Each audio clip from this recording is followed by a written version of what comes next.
Hey, c'est Driver, bienvenue sur le podcast featuring dans lequel je recevrai un invité spécial à chaque épisode. Rappeur, producteur, DJ, beatmaker, homme de l'ombre. Une vraie conversation d'1 heure remplie d'anecdotes comme tu les aimes.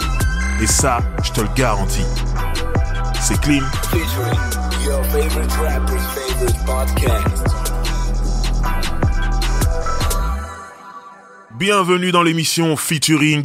Featuring, ça veut dire que on est en featuring avec quelqu'un. Et aujourd'hui, l'artiste qu'on reçoit, c'est quelqu'un qui est là depuis longtemps. C'est quelqu'un qui a traversé le temps. C'est quelqu'un, parfois vous faites pas attention, mais quand on vous dit, mais il était là, il a fait ci, il a fait ça, on dit, ah ouais non, laisse tomber, c'est un grand. Donc, on accueille l'homme que l'on nomme DJ Core, ou Core, comme tu veux. Ça va ou quoi? Ça va et toi? Ça va, en pleine forme. Tranquille? On dit DJ ou pas? Franchement, ça dépend des jours. Okay. Des fois, ça va être Core, des fois, ça va être DJ Aujourd'hui, Core. c'est quoi aujourd'hui? Aujourd'hui, je dirais que... Comme tu veux, DJ Core, si tu veux. Ok, Vas-y. il n'y a pas de problème. Bon, on va revenir un peu sur tout Vas-y pour ta Core. carrière. T'as du mal à décider. On va revenir sur ta carrière, sur ce long cheminement. Bien sûr, on va pas pouvoir rentrer dans tous les détails parce que il nous faudrait au moins une journée d'émission. Mais on va essayer d'aller au moins à l'essentiel. Déjà, commencer par le commencement. Toi, tes premiers pas avec le rap.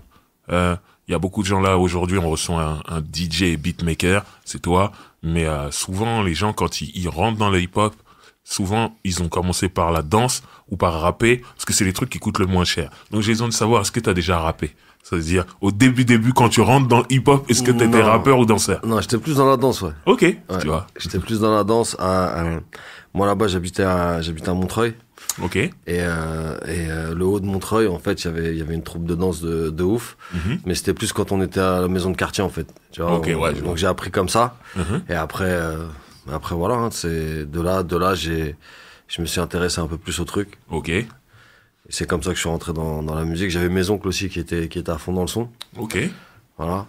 Ils étaient à Bondy et il y avait je crois que c'était le festival XXL à Bobigny. À Bobigny. Ouais. Tu vois. Mhm. Donc voilà, c'est comme ça que j'ai commencé à regarder, à voir un peu. Mais je devais avoir 16 ans. Ok. Non, même un peu plus jeune. Ouais. Et à quel moment tu vires DJ? C'est ça le premier truc que t'as fait après la danse, c'est DJ? Ouais. Ok. Et je vire DJ à un moment où je commence, en fait, j'ai les premières mixtapes de Cut Killer, de Dynasty, de tous ces mecs et je trouvais le délire mortel, en fait. Et du coup, j'ai commencé à me mettre dedans comme ça. Et comme je t'ai dit, j'avais mes oncles qui étaient déjà bien à fond dans le mouvement. Ok. Et à l'époque, Mais dans tes oncles, il y avait un DJ ou pas? non, c'était plus des danseurs et Parce que c'est des gens... fou ce que tu me dis, hein. Tu Ouais. me dis, t'écoutes les mixtapes de Cut Killer ou Ouais. Dynasty, et ça te donne envie de mixer. Parce que moi, je les écoutais, ces mixtapes, mais j'avais envie d'avoir les morceaux, en fait. Et moi, déjà, Cut Killer, au début, quand j'ai écouté au départ, je croyais que c'était un carré. Ok. Tu vois? Ok. Parce qu'il n'y avait pas Ouais. la médiatisation. On voyait pas la tête des on mecs. voyait pas la tête des mecs. Et même, je m'étais dit, parce qu'il y avait une des mixtapes où, à un moment donné, dans l'intro, il y a Alliance Ethnique, tu vois. Ouais. Et je me disais, putain, c'est charmé, les carrés, ça intéresse assez franc et tout, ça tue de ouf, tu vois. Et j'étais, mais, je sais pas si tu te rappelles de cette mixtape, c'était Bah, une mixtape légendaire, il y avait tout le monde, il y avait Ideaji, il y avait tout le monde dessus, c'était incroyable. Je me souviens très bien de ces Et mes oncles, en fait, eux, ils étaient plus dans, surtout mon oncle, un oncle à moi qui s'appelle Jamel, qui lui, et voilà, il était un peu dans ce mouvement, il y avait, à Bondy, il y avait, à la maison de quartier, il faisait des trucs cool aussi, il y avait un mec qui s'appelait DJ Fun. Ouais, bien Tu te sûr. rappelles, le Fun, Très bien. voilà, Qui était avec Sayan Soupa après. qui s'est occupé après de San Subagro, et voilà, et donc moi j'étais un peu dans les pattes de tous ces gens-là, Ok. je regardais, tu vois, Ok. ce qui se passait, je regardais, Je vois. voilà, et après avec mes potes, moi après j'ai déménagé dans le 95, Ok. dans le Val d'Oise, et j'ai fait la connaissance de potos avec qui on partageait les mêmes choses. Ok. Il y avait un pote à moi, à l'époque c'était Mehdi Med, Ok. qui est devenu Mehdi Med, DJ Booba. voilà, qui est devenu Mehdi Med, avec qui on a commencé. Il y avait François qui était DJ de Ske, qui avait son émission aussi après. Quelqu'un de très important. Quelqu'un de très important, DJ de Ske. Ouais, très très important. Et voilà, on avait un crew de DJ qui s'appelait le Royal Touch. Ok. Il y avait mon petit frère aussi qui était dedans. Ok, Belek. Voilà, Belek, ouais. Mhm. Et mon petit frère qui était dedans. Et Belek, lui, c'était le plus jeune. Ouais, et, ouais. et du coup, même quand on faisait... Parce qu'on commençait à faire des petites excursions, des petits trucs et tout, tu vois. Uh-huh. C'était un peu la boîte secrète, tu vois, de voir un petit de 12 ans Ouais, scratcher comme ça. C'était la fin. Là, C'était la fin. T'es en face, tu te dis qu'est-ce qu'on Voilà, fait? tu vois. Qu'est-ce qu'on fait? C'est compliqué. Et voilà, j'ai commencé comme ça, tu vois, en tant que DJ. Après, on avait justement avec Deske, parce qu'il y avait le Royal Touch. Après, il y avait un groupe qui s'appelait la Succursale Nord. Ok. Et dans ce groupe, il y avait, c'était 2 groupes en fait, tu vois, qu'il y avait dedans. Ok. Et voilà, les mecs ils enregistraient à Sarcelles. Mhm. Et à la suite de ça, bah, on se voyait un peu tous. Et moi, la manière dont le truc a réellement starté pour moi. Parce qu'en vérité, je dis que j'étais DJ, mais j'étais juste en observation, tu vois. Je regardais, tu vois, j'étais pas encore à fond dedans, tu vois. Mais je savais que c'était ce que je voulais faire. Ok. Et le truc accélérateur qui m'est arrivé, c'est que on était à l'époque, si tu te rappelles, tout se passait à Châtelet, en vrai, tu vois. Bien sûr. C'est Il y a tous les magasins. tous les magasins, les tous gens. les mecs qui rappaient dans la rue, C'est c'était ça, t'étais ouais. quelqu'un, C'est c'était ça. incroyable, tu vois. Ouais. Et donc, il y avait nos potes qui étaient là de la Succursale Nord, donc ce groupe qu'on avait tous ensemble. Mhm. Et ils rappaient, en fait, dans la rue, tu vois. Mhm. Et là, il y a un mec, je sais pas si tu te rappelles de ce gars-là, Jaïd, King Si, Jaïd, bien sûr. et qui est Joe Pesci dans L'Arme Fatale. Ouais. Un peu un personnage, quand même. tu vois. La même taille. La même taille, tu vois. Super tigeant et tout. Et en fait, le mec demande il s'arrête, il aime bien le délire, il demande à chaque membre du groupe, en fait, alors vous faites quoi, toi tu fais quoi, machin, il dit bah moi je rappe. Ok. Il y avait Lichard, il y avait plein de Oh, Lichard, si, Ouais, bien sûr. tu te rappelles de Ouais, Lichard, bien sûr, je me ouais. rappelle de lui. Tu vois, et Il avait un chaque- morceau de ouf qui s'appelait Il y a du genre partout. Ouais, ouais. Je me rappelle de lui. Putain, ça. Ah, c'est vieux, c'est très vieux, c'est très ouais, vieux. ça Big up date. à lui. Ouais. Ok. Et donc de là, si tu veux, il demande à tout le monde, et puis à un moment donné, il arrive à moi, il me dit, et toi, tu fais quoi? Je dis, ouais, moi, je suis DJ, tu vois. Mhm. Frère, j'étais DJ depuis 2h30, tu vois. Tu vois, Ok. je venais de m'acheter j'avais économisé tout l'été, je venais de m'acheter mes MK2, tu vois. Ok. Tu vois, ces MK2 là, quand tu les ouvres, les 400 Ah pouces, là là, elles ont un le odeur neuf. du neuf, Le neuf. Ouais. tellement unique Ah. au monde, tu vois. Ouais. Et du coup, voilà, je venais d'avoir mes MK2 et tout, et le mec, il me sort comme ça, il me fait, bon, tu fais quoi dans 2 semaines, le dimanche et tout. À l'époque, je jouais au foot à Saint-Brice, tu vois. Ok. Et je dis, bah, j'ai match, tu vois, je joue au foot. Il me dit, ouais, bah, tu vas faire le DJ d'NTM. Le mec, il me dit ça, tu vois, comme ça. Oh merde. Quand c'était Oui, la grande époque. à la grande époque, tu vois. Affirmative Action, enfin bref, c'était. Ok. Et je dis, ouais. Je dis, ouais, tu vois, mais moi, pour moi, je le prends pour un ouf. Ah, Donc, je lui donne le numéro de mon tam-tam. ok. Et du coup, le mec me bip, me rappelle et tout, et il me dit, ouais, voilà, on a une répète et tout avec T'es sérieux. Joey, Cool Chain et tout, machin. Il faut que tu viennes. Et donc, j'y vais. Mhm. J'y vais, c'était un studio de répète c'était où? C'était à Porte de Bagnolet, bref. Ça, c'est un détail, mais tout était important pour moi, tu vois, même Ouais. tu sais, le trajet, Ouais, tout ouais. était important, tu vois, je me remets. Et donc, j'arrive, et là, j'ouvre la teuf. Oh, pour de vrai, il y a Joe Star et Cool Chain qui sont là, tu vois. Là, tu te rends compte que c'est réel, Ouais, c'est vrai, réel, tout est vrai. tu vois. Et t'as Jaïd qui dit, voilà, je te présente, à l'époque, mon nom de DJ, c'était DJ Jamel, tu vois. Mhm. Je te présente Jamel et tout, et ce fou de Jaïd, il lui dit, ouais, c'est lui, je l'ai vu au platine, mec, c'est un tueur à gages. Il t'a jamais vu, on est C'est d'accord. le meilleur, ouais. C'est le meilleur et tout, tu vois. Et à un moment donné, mon gars, j'ai une de ces boules au ventre, je regarde à droite, je vois deux MK2 allumés.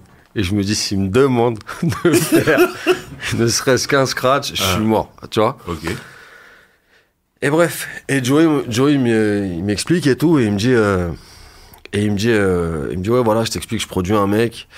Le mec c'était un mec de Garges. Je sais pas si tu te rappelles ce mec-là, un mec qui s'appelait Shakim. Ouais, bien sûr. Voilà. Ouais. Il dit, ouais, je produis ce mec-là, machin. On a fait un son sur la compile de DJ Inoff, et on aimerait bien, on a besoin d'un DJ pour faire la première partie, en fait, de notre concert, à Bruxelles. Tu vois. Ok.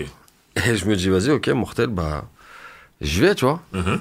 Et donc, en fait, je m'entraîne à l'époque à bosser mon show, à bosser une intro. Et celui qui était vraiment chaud au platine, c'était Mehdi, tu vois. Ouais. Mehdi était vraiment chaud, il avait déjà le truc et tout.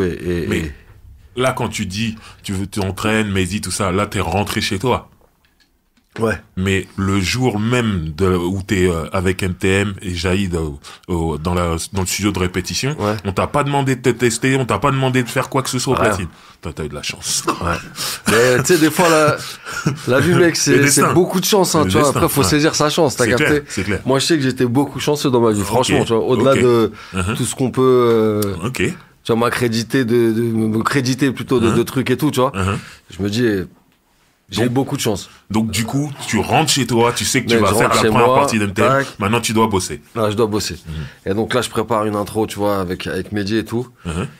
Et vas-y, mon truc, il est carré, tout, machin. Mais attends, je suis obligé de revenir. Parce que tu rentres, Ouais. t'expliques à Medimed. Ouais. Tu dis qu'il est plus avancé que toi en tant que DJ. Tu Ouais. expliques que tu vas faire la première partie d'NTM quand même. Ouais. Je suppose que lui, à ce moment-là, il a jamais fait la première partie d'NTM. Non. Qu'est-ce qu'il se dit quand tu viens et tu lui dis, bon, je vais faire la première partie d'NTM, aide-moi. Mais je pense que Mehdi, il a toujours, à l'époque, tu vois, c'était pas trop, prenez tout à la cool. Ok. Tu vois, y avait pas de, c'était cool, hein, tu vois, c'était Ouais. charmé, tu vois, mais lui, il était déjà dans un circuit, en vérité, tu vois. Ok. Il était déjà dans un circuit, il y avait un autre DJ qui tournait avec lui, je me rappelle plus de son nom. Il y avait un autre DJ qui tournait avec lui, il faisait déjà des après-midi, tu te rappelles les Ok, après-midi? bah oui, bien sûr. Voilà, il faisait déjà des après-midi à la Chaînée, là-bas, à Montmorency, après, enfin, Ok. un peu partout dans le Val d'Oise, à Daumont, bref. Ok. Et c'était cool, c'était cool. Et donc de là, arrive le jour J, donc on a rendez-vous. T'imagines, moi j'arrive et tout, première fois, je suis là. C'est pas comme maintenant. Non, mais c'est ça qui est important. Tu vois ce que je veux dire, c'est... La première fois que tu dois faire une représentation de ton DJ, Ouais, c'est en première partie d'NTM. ouais, Ta première fois, c'était ça. Ouais. Avant ça, jamais. ok. Ouais. Ok. Je suis jamais monté sur scène. Sur scène, ouais. ouais. Niveau pression, t'es comment? Ah, je suis au max. Je suis au max, mais en même temps, je me dis, j'ai répété un truc, tu vois. J'ai travaillé une petite intro et tout, machin, bref. Et donc, j'arrive sur scène. Enfin, avant, je te refais le truc, donc, on a rendez-vous à Gare du Nord. Et là, j'arrive. Et c'était les premières fois, parce que ce que les gens, ils peuvent pas capter aujourd'hui par rapport aux réseaux sociaux, c'est que nous, le kiff qu'on avait déjà, c'était de mettre un nom sur un visage. Ouais, bah oui. Bah oui. Tu vois ce que je veux dire? Ça veut dire. Les mecs, on les entend, À on les a l'époque, jamais on parlait, vus. on me disait, ouais, il y a un mec Polo à Épinette, rappelle de Polo? Ouais, les Black Taga. Voilà, il y a un mec Polo, il y a un mec Bustaflex et tout, machin, mais tu vois pas leur tête encore C'est ça. réellement, machin, tu vois. Et là, j'arrive et tout, le mec, il fait, ouais, moi, c'est Bustaflex, moi, c'est machin. Et moi, je connaissais de Ouais, nom, tu les vois. Je dis, noms. ah ouais, lourd, machin, tac, tu vois. Ouais, ok. Et là, on est dans le tourbus ensemble. Mhm. Et donc, on arrive là-bas et tout. Et j'arrive à Bruxelles. Et on est dans un bête d'hôtel. Tu sais, tu connais pas ces trucs-là, tu vois. C'est ça, le départ, c'est t'es ta là. première fois, mec. Et je me rappelle, j'avais appelé ma mère. Uh-huh. Et je lui dis, j'appelle ma mère et tout. Je dis, maman, truc de ouf, il y a Philippe Bouvard dans le hall de l'hôtel. Parce qu'elle a kiffé ce truc-là, Ok, t'as capté? ouais. Je te jure, il est à côté de moi. Mais... Et tu vois, c'est des trucs où Bien t'as sûr. pas l'habitude Bien de sûr. voir des C'est têtes, nouveau, des c'est gens, nouveau. des trucs, tu vois, c'est nouveau. C'est nouveau. Et bref, et de là, moi j'ai préparé mon show. Et en fait, ce qui se passe, c'est que Joe, il rentre dans la brochant et tout, machin, et il dit à Shakim, voilà, tu vas faire le morceau qu'on a fait sur la compile et tout, tu vois. Et le mec est pas trop d'accord, tu vois, il est pas trop chaud, bref. Qui est pas d'accord? Shakim, il est pas Ah trop ouais d'accord pour faire le morceau et tout, Ok. machin. Donc de là, Joe, il dit rien. Et j'arrive sur scène, en fait, et je fais mon intro, Mhm. le feu. Après, il y a, comment dirais-je, il y a Shakim qui arrive, et son micro, plus de son. Merde. Ouais, plus de son, plus d'image, tu vois, plus de son. Oh, mais... Et du coup, bah, sa partie s'arrête. Mhm. Mais c'était un concert où il y avait tout le monde, hein. Il y avait 2 balles de nègre, il y avait... Ah ouais, c'était un C'était un plateau. gros festival, en Ah, fait, tu ok. vois. C'était un peu les débuts des vrais, Ouais. un vrai festival, tu vois. Ok. Et de là, moi, je sors de scène un peu, tu vois, un peu en 8, tu vois, un peu flippé. Je me dis, Ah. putain, je sais pas si ça l'a fait, si ça l'a pas Ah. fait, tu vois. Et là, mec, je vois des gens qui viennent me voir, tu vois, qui commencent à me dire, ouais, c'était lourd et tout, ta prestation, machin et tout. Mais en fait, ma prestation, comme je te le disais tout à l'heure, c'était une intro que j'ai bossé de manière militaire. Ça veut dire Par que cœur. j'étais nul, en fait, encore à l'époque. Ok. Tu vois ce que je veux dire? Donc c'est un C'était truc que t'as appris par par cœur, cœur, tu vraiment, vois, et pas tu de l'as... feeling, rien, tu Ouais, vois. tu l'as Et refait, voilà.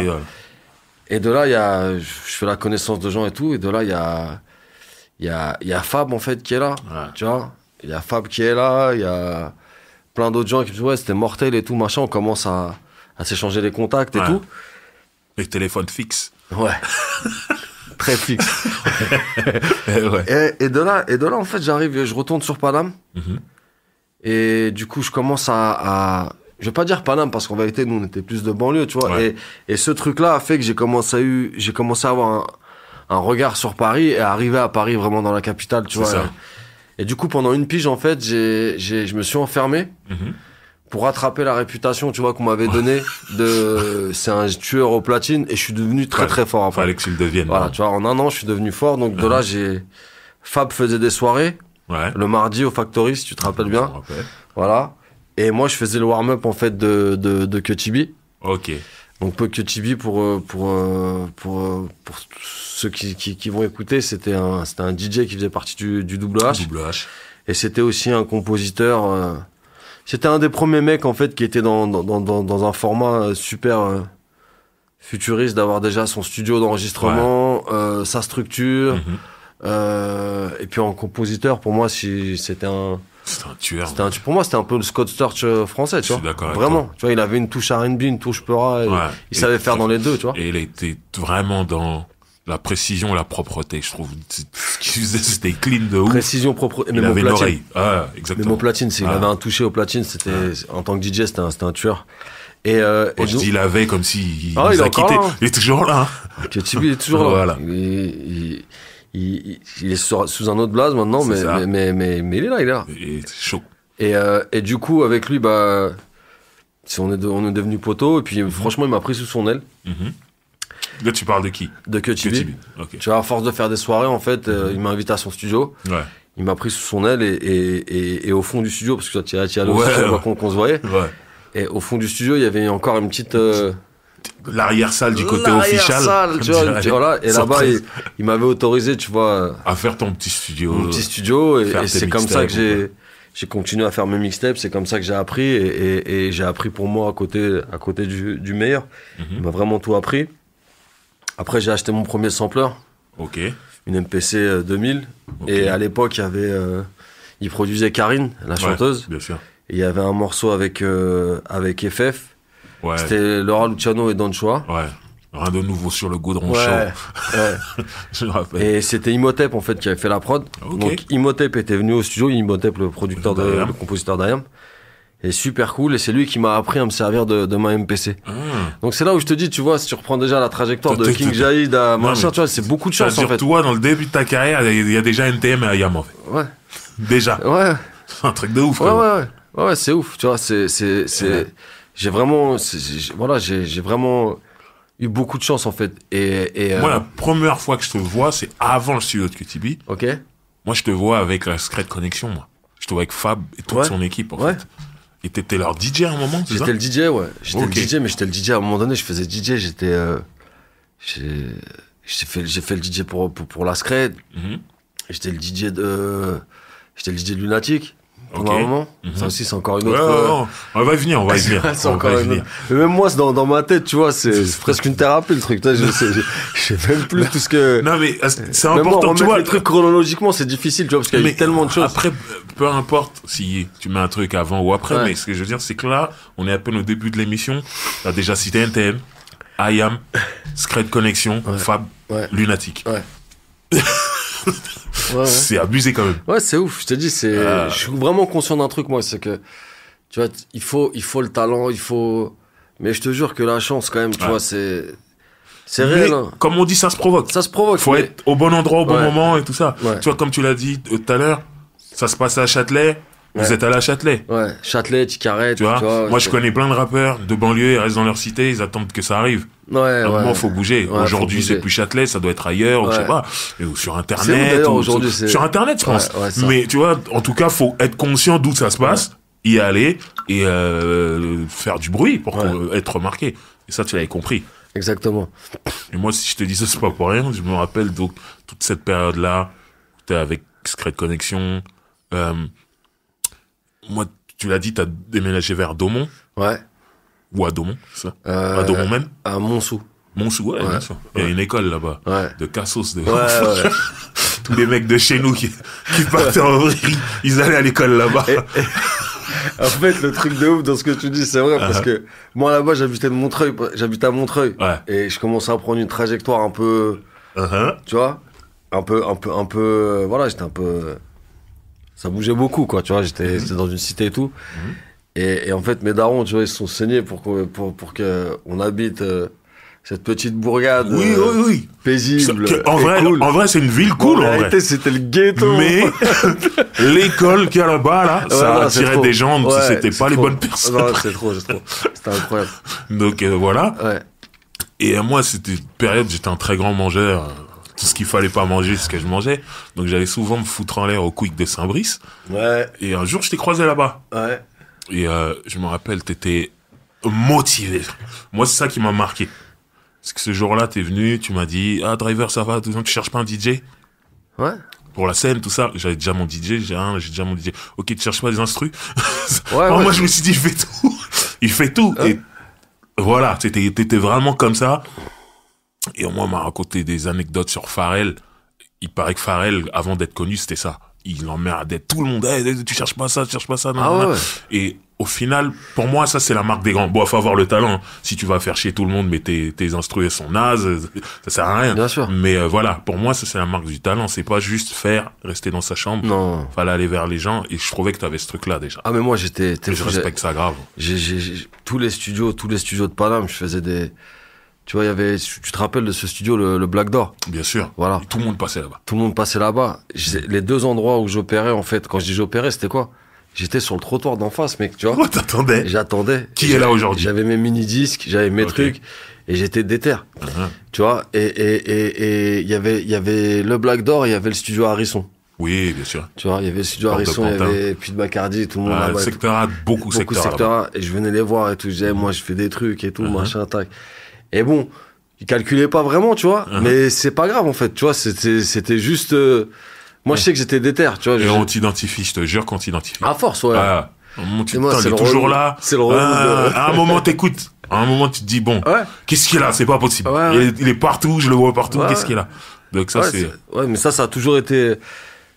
C'est vrai. Je pense que par rapport à ce qu'on vit aujourd'hui, les gens, ils sont moins dans ce truc-là, tu vois. Mhm. Après, ils se disent que peut-être, il y a plus besoin de le faire, moi, je pense que c'est important. Ouais. Tu vois, j'allais dire, aujourd'hui, c'est vrai que t'envoies un WeTransfer à quelqu'un ou tu le contactes sur les réseaux sociaux, ouais, mais il y a tellement de gens qui le font. Quand t'es l'artiste, pourquoi tu t'écouterais ce mec-là plutôt que l'autre? Alors quand il y a le contact, quand tu vas voir la personne et que tu lui dis ce qu'il faut dire, en fait, le truc, il va le toucher, Bien moi, sûr, je pense que ça change tout. bien sûr. C'est mieux le contact, mais bon. Après, faut voir comment les rappeurs d'aujourd'hui se comportent et tout. Je sais pas, tu vois. Quand on leur demande Ouais, je pense quelque que c'est chose, je sais différent, pas, mais- ouais. Je pense que c'est différent, mais je pense que j'en ai vu quelques-uns, tu vois, ces derniers temps, même des petits, tu vois, qui Mhm. en bas de mes bureaux ou du studio. Mhm. Et moi, c'est une démarche que je respecte. Je peux Tu l'as pas. fait. Tu je peux l'ai pas fait, cracher frérot, sur ça, je tu peux l'as pas- fait. Je peux pas arriver, tu vois, faire la. Non. Et je trouve ça mortel, tu vois. Je prends Ouais. du temps, je les écoute. Non, ça. Et c'est important parce qu'en plus, je me dis que ça peut venir de n'importe qui, tu vois. Il y a vraiment des. Nous, on était dans un truc très parisien. Ouais. C'était la dictature un peu Bien sûr. du parisianisme et tout. Mhm. Mais aujourd'hui, ça vient d'un peu partout, tu vois. Mhm. Donc voilà. J'aimerais maintenant qu'on parle un peu de l'épisode Lunatique, Booba, 45 scientifiques. Comment tu te retrouves à bosser avec eux, en fait? Alors en fait, comment je me retrouve à bosser avec eux? À l'époque, si tu veux, il y a... Je te dis, il y a le moment où...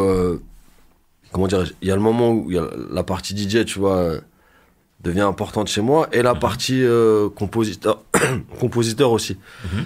Et dans la partie compositeur, du coup, j'avais commencé déjà à faire des trucs avec Rof, avec pas mal Ouais. d'artistes, tu vois, j'avais fait TDSI, tout ça. Ouais, c'était son premier morceau à la radio, en vrai. Ouais, son premier titre à la radio, ouais. Et en fait, mon manager de l'époque, c'était Choukri, en fait. Je sais pas si tu te rappelles de Choukri. Lequel? Choukri de la Pas- famille Amédi? Pas EZ Bijou, ouais, Choukri, Ouais. l'oncle de DJ Mehdi. Paix à son âme. Voilà, l'oncle de DJ Mehdi. Et donc, lui c'est ouf parce qu'à l'époque, il manageait, il manageait Corescalp, il manageait Jams, il manageait Rof en même temps. Ouais. Et il me dit, ouais, Lunatic, il cherche un DJ, tu vois. Ok, attends, Choukri, il savait tout. Ouais, il savait tout, tu vois. Ok. Il me dit, Lunatic, il cherche un DJ. Et j'étais... Ah, t'as fait un TM, ça va, il peut rien t'arriver. Ouais. Ouais, et puis moi, tu vois, déjà, il y avait déjà un truc générationnel. C'est que NTM, c'était... Limite, c'était plus que trop pour moi. Ouais. Mais de ma génération, qui parlait à ma génération, c'était Lunatic. Et là, pour moi, c'était, tu vois, c'était incroyable. Important. Tu vois ce que je veux dire? Et donc, et je dis, vas-y, moi, je suis chaud, tu vois avec eux et tout. Et truc assez marrant, en fait, c'est que avant le rendez-vous, en fait, avec Lunatic, c'était plus déjà Booba, tu vois, qui était plus ouvert encore à chercher, tu vois, Ali un peu moins. Ok. Et donc, je mixe à une soirée, à l'Enfer Discothèque. Ouais. Avec, à Montparnasse, avec DJ Posca. Il y avait moi, il y avait, je sais plus qui c'est qu'il y avait encore. Et, ça part en bagarre générale. Ok. Ça part en cacahuète, tu vois, de ouf. Ça se tape de partout. Et en fait, à l'époque, tu sais, quand t'as faim et que tu veux bosser, c'est-à-dire que moi, je mixais presque gratuitement. Ouais. Je voulais juste me faire un nom. Ah non. Mais je ramenais aussi mes platines. Je ramenais mon matos, je ramenais mes trucs, tu vois. Et en fait, tout le monde sort en courant avec ses platines, ses trucs et tout. Et il y a un poteau à moi à côté de moi, parce que pareil, je connaissais pas les têtes. Ouais. C'était pas comme maintenant. Il me dit, lui, c'est Booba, lui, de Lunatic. Ah, ok. La première fois que tu le vois, c'est ce genre-là. Ouais. C'est ouf, ok. Mais là, on est tous en train de t'écaler, t'as capté. Et en fait, je viens à côté de lui, j'ai mes platines. Et je dis, tu cherches un DJ et tout pour... un peu comme toi au Quick. Okay. Il me dit, tu cherches un DJ et tout. T'as parlé avec Choukri et tout. Il me dit, je dis, c'est moi et tout. C'est moi, Jamel. Je dis, vas-y, Mortel, vas-y, on se voit, tout machin. Et tout le monde court, tout le monde taille. La plus belle rencontre. Tu vois, dans le chaos, en fait. Ouais, dans le chaos. Tu l'as rencontré dans le chaos. Dans le chaos, il y avait Bob de Génération, il était en train de séquer un autre, l'autre de l'autre côté. Il y avait Danny Dan là-bas. C'était un délire, avec une soirée de fou. Et en fait, je taille. Et donc, c'est ma première prise de contact, tu vois. Ok. Et après, on se voit. Et on commence à, échanger, à bosser, tu vois. Et ça s'est passé comme ça, en fait. Ça s'est passé comme ça. Et du coup, j'ai vu encore une autre école. C'est clair. Voilà, j'ai vu une autre école, tu vois. Façon de travailler, tout. Mais avec Géraldo, Jean-Pierre Sec. Mais toi, là, à ce moment-là, quand tu commences à bouger avec eux, c'est pour la tournée, les concerts. Ouais. Ok. C'est pour les concerts. C'est pas spécialement faire des scratchs sur des albums. Non, c'est pas ça. Non. Okay. C'est vraiment pour des concerts. Ok. Et il n'y avait pas énormément de dates. Mais en tout cas, les dates tu vois, la date de Lunatic à l'Élysée-Montmartre. Ouais. En plus, c'était particulier parce que j'étais avec mon petit frère sur scène. Ouais. J'étais là ce jour-là. Tu vois? J'étais dans la salle. Tu vois, et c'était assez ouf, tu vois, de voir mon petit frère sur scène. Il avait quoi, je sais pas, il devait avoir quoi, 13 ans, tu vois? Ouais. 13, 14 ans, je sais pas, tu sais, c'était le DJ de Lunatic avec moi sur scène, sur cette date-là.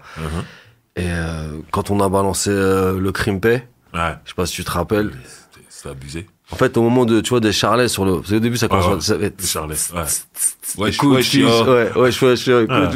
Juste sur le charlet, j'ai senti le vent du public. J'ai fait des scènes avec plein de gens, tu vois. Mais celle-là, c'était incroyable. Moi, ce que j'ai l'habitude de dire ce jour-là, il y a une partie compliquée de Booba, là, tu sais, le crime, regarde ce qu'on F, j'arrive pas à la faire. J'ai vu l'Élysée-Montmartre réussir à faire cette partie que moi-même, rappeur, j'arrivais pas à faire.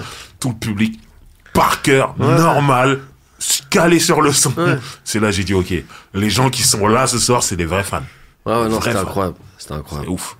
C'était une grosse scène. Et du coup, voilà, tu vois, j'ai commencé comme ça de fil en aiguille à être avec les bonnes personnes. Et c'est vrai, comme tu le disais, mais regarde, si tu regardes juste sur les 3-4 premières années, tu te dis, putain, NTM, IAM, Lunatic. C'est un truc de ouf. Je me le suis jamais dit comme ça, en fait, tu vois, Fab, Secret Connection. Fab, c'était important. Tu vois, c'était, tu vois. Mais c'est ouf. Mais pour moi, c'est provoqué. Ouais. C'est pas dû au hasard, tout ça. On a fait des beaux morceaux avec Booba après. Ouais. Ouais, sur Panthéon, il y a un morceau hors saison, c'est ça? J'avais fait Commis d'office. J'avais fait Bâtiment C. Il y a un morceau avec une guitare. La Faucheuse. Je suis pas sûr que ce soit toi, alors c'est peut-être pas toi. Non. Ah, il y a un morceau que je fait hors saison, un truc comme ça. Ok. J'ai plus les titres en tête. Mais bref. Donc là, t'es beatmaker. T'as dit, tu fais des trucs pour Off. Ouais. Tu fais des trucs pour Booba. Mm. Et avec le truc que tu fais TDSI pour Off, t'es avec Scalp. Ouais. Donc il y a la rencontre avec Scalp. Avec Scalp. Si on peut parler de tout ça. Bien sûr. D'où il sort. Comment vous rencontrez? La rencontre avec Scalp, en fait, on s'était rencontrés en fait, il avait bossé, il commençait à bosser avec la Scred. Mhm. Et lui, il avait une mixtape qui était sortie, et moi, j'avais ma mixtape aussi qui était sortie. Mhm. Et en fait, si on peut parler de charts à l'époque, Ouais. bah, les 2 mixtapes qui chartaient le plus, c'était la sienne et la mienne. Mmh. Et comme moi, je bossais aussi avec la Scred, on s'est rencontrés comme ça, en fait. On Ok. s'est rencontrés comme ça, et on a commencé à sympathiser, et ça a matché direct, en fait. Ok. Ça a matché direct parce que lui, il avait encore. Tu vois, si on doit rentrer dans un truc, encore une fois, de puriste, technique du son, je pense qu'avant d'accepter un clavier, tu vois, dans tes prods, ou même de le voir visuellement, Ouais. c'était une offense. Ah, à limite, tu vois, l'époque, parce c'était que ta capté. rythmique, ton sample. ta rythmique, ton sample, et moi, j'étais plus de cette école-là, tu vois. Ouais. Et lui, c'était vraiment un mec, tu vois, qui avait fait du solfège, Ok. et du coup, ça nous a donné une ouverture aussi qui était incroyable dans ma culture de cette musique-là, Mhm. où je pense que, voilà, tu vois, je veux dire, depuis tout petit, c'est ce que j'écoute. Mhm. Lui, c'était pas trop ce truc-là au départ. Ok. Et du coup, c'est justement ce mélange de chaud-froid, tu vois, qui a donné Chacun a amené quelque chose à l'autre. qui a donné ce truc, en fait.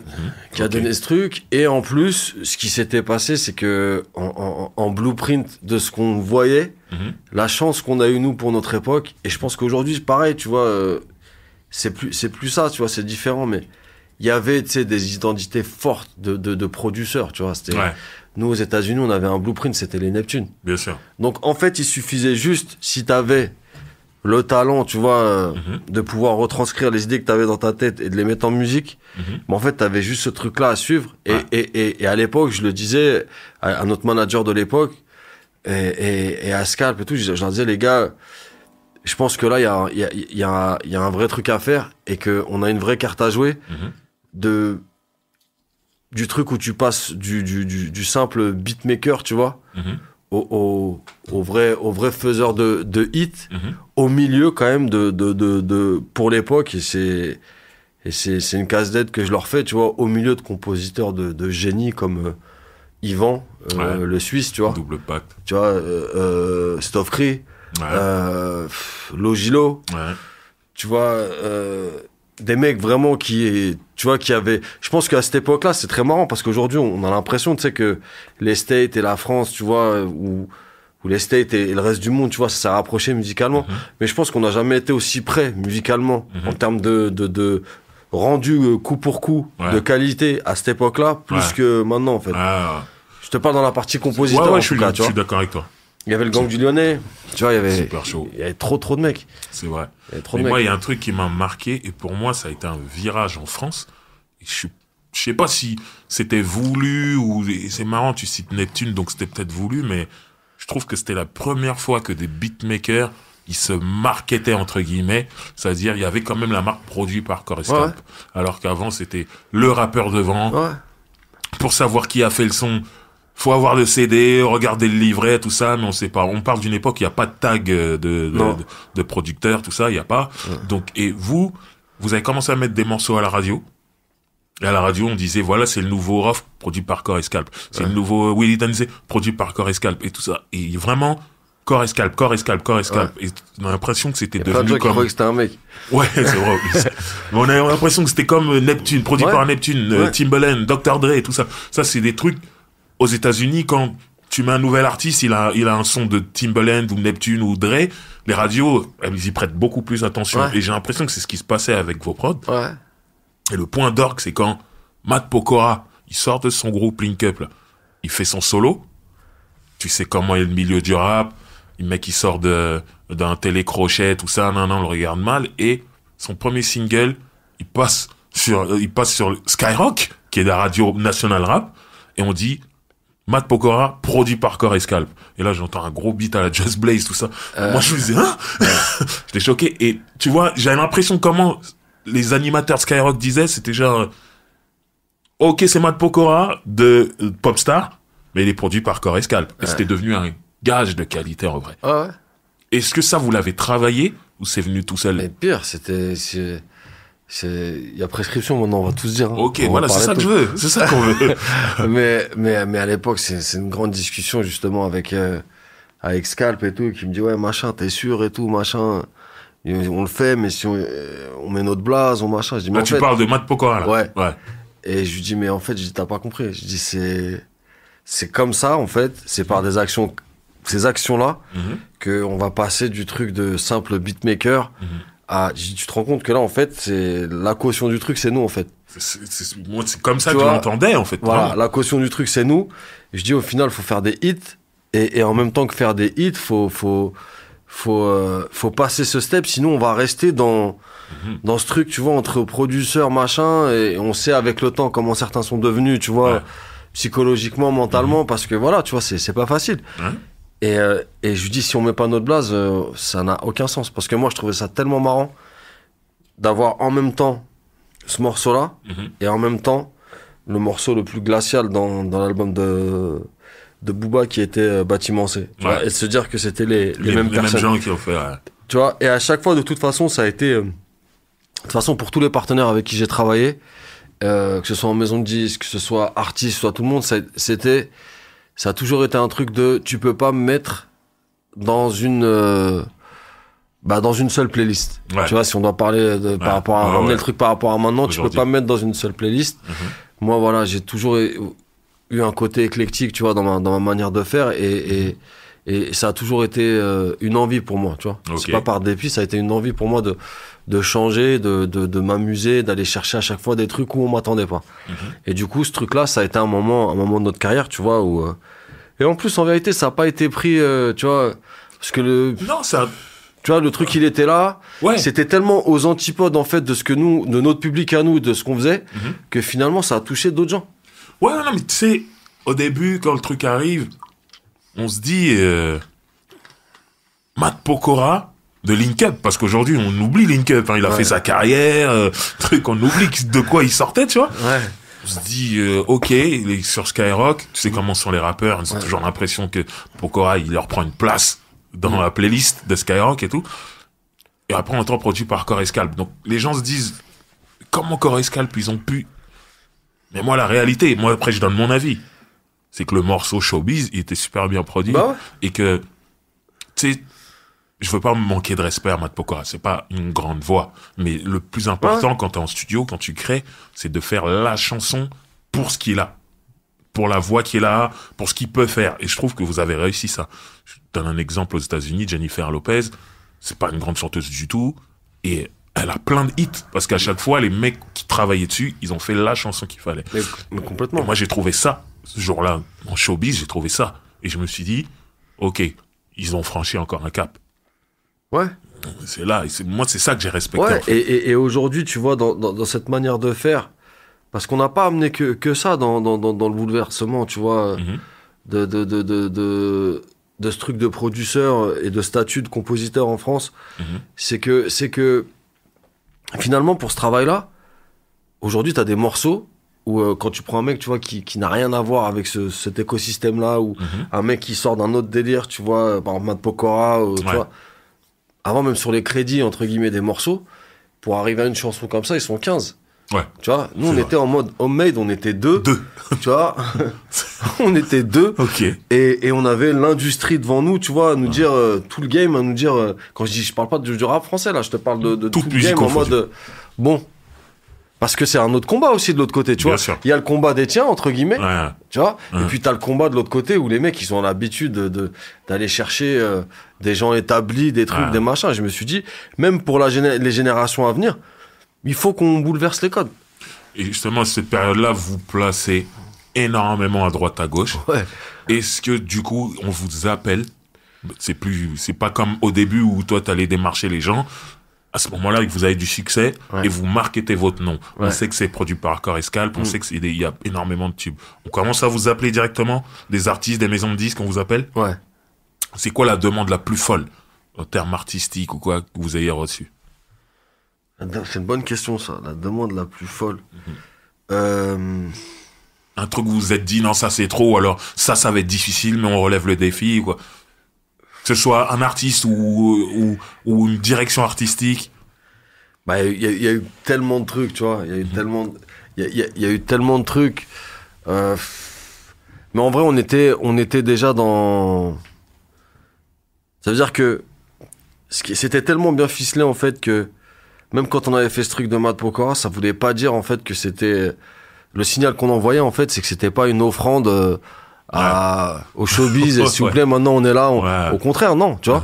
C'est-à-dire que, encore une fois, chaque chose était mûrement réfléchie, et du coup, les portes, après, c'est pas qu'elles étaient fermées, mais il fallait qu'on marque avec ce truc-là, parce qu'à l'époque, il y avait, alors, toute proportion gardée, et à tout niveau, que ce soit pour Corps et Scalp, pour Mad Pokora, mais à l'époque, il y avait Justin Timberlake avec Neptune, tu vois, donc...